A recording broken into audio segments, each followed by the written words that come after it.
जय हिंद दोस्तों। अभी अभी भारत के लिए सबसे बड़ी खुशखबरी सामने आई है, लेकिन इस खुशखबरी के साथ ही हमें एक बड़ी चिंता भी है।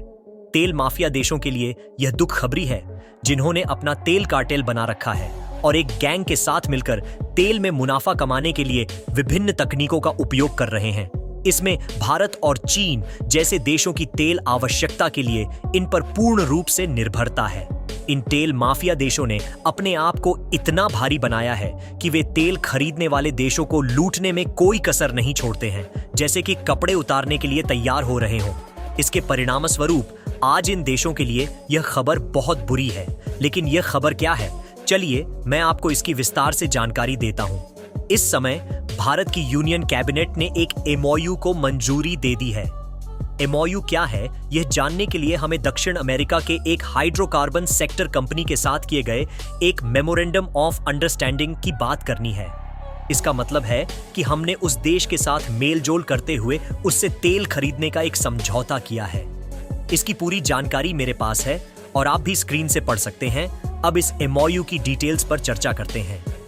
इसमें दो मुख्य हिस्से हैं। पहला है कि हमने आने वाले 5 सालों तक गयाना से कच्चा तेल खरीदने का विचार किया है। हाँ, इसमें हमने एक 5 साल की डील की बात की है, जिसमें गयाना निरंतर हमें कच्चे तेल की आपूर्ति करेगा और इसमें डील को बढ़ाने का विकल्प भी शामिल है। लेकिन इस खबर में यह बड़ी बात नहीं है कि हम 5 सालों तक गयाना से कच्चा तेल खरीदेंगे, क्योंकि यह आवश्यकता है। दूसरा हिस्सा भी बहुत महत्वपूर्ण है, क्योंकि इसमें हमने ऑपरेशन की बात की है। हाइड्रोकार्बन सेक्टर में हमने गयाना के साथ मिलकर वहां के कच्चे तेल के भंडारों की खोज करने का प्लान बनाया है। हम ये देखेंगे कि कहां-कहां पर ओनिल फील्ड में कितना तेल हो सकता है। इसमें और भी एक महत्वपूर्ण बिंदु है कि गयाना के पास कच्चे तेल के भंडार हैं, लेकिन उन्हें इंफ्रास्ट्रक्चर खड़ा करने के लिए उनके पास पैसा नहीं है। इस परिस्थिति में भारत गयाना की मदद करेगा, चाहे वह पैसों से हो या तकनीकी समर्थन से।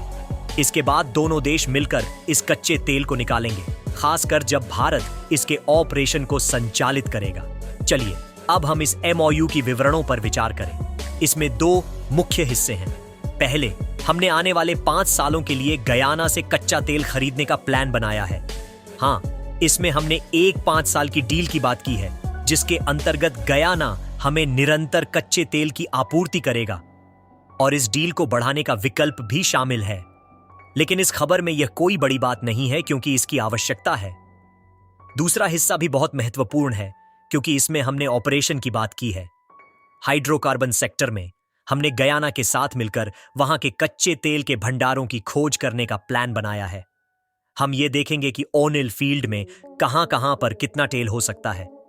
इसमें और एक महत्वपूर्ण बिंदु है कि गयाना के पास कच्चे तेल के भंडार हैं, लेकिन उनको इंफ्रास्ट्रक्चर की शुरुआत के लिए पैसा नहीं है। इस परिस्थिति में भारत गयाना की सहायता करेगा, चाहे वह पैसों से हो या तकनीकी समर्थन से।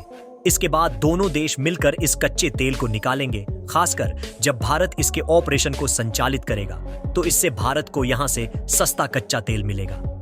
हालांकि एक सवाल ये उठ सकता है कि गयाना तो बहुत ही छोटा सा देश है। वह वेनेजुएला से भी छोटा है और ब्राजील से तो कहीं ज्यादा छोटा है।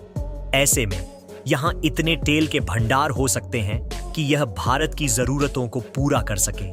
आपको बता दूं कि कुछ साल पहले ही गयाना ने एक बड़ा जैकपॉट लगा लिया है, क्योंकि उनके पास इतने कच्चे तेल के भंडार हैं जो कि विश्व सप्लाई का लगभग 18% को पूरा करते हैं। हाँ, इतना बड़ा भंडार इसके पास है और इसी कारण यह देश भारत के लिए बहुत महत्वपूर्ण हो गया है, क्योंकि आने वाले कई दशकों तक इससे भारत की कच्चे तेल की आवश्यकताओं को पूरा करने में मदद मिलती रहेगी। लेकिन इस मुद्दे में एक बड़ी चुनौती भी हो सकती है जो भारत के सामने है। यहां तक कि गयाना भी हमारा पड़ोसी देश है। वेनेजुएला ने जब से गयाना के भीतर कच्चे तेल के भंडार मिले हैं, तो वेनेजुएला ने इस पर दावा करना शुरू कर दिया है। इसके बारे में आप मैप में जो लाल हिस्सा देख सकते हैं, उसे ध्यान से देखें। वेनेजुएला दावा करता है कि यह उत्तराधिकारी था और उसे यह लौट आना चाहिए। इससे दोनों देशों के बीच एक संघर्ष की संभावना उत्पन्न हो गई थी। हालांकि हाल ही में इस मामले को शांति से सुलझा लिया गया है, लेकिन आने वाले समय में इस तेल के अद्भुत भंडार के लिए दोनों देशों में मुकाबला हो सकता है। तो आप बिल्कुल चौंके नहीं।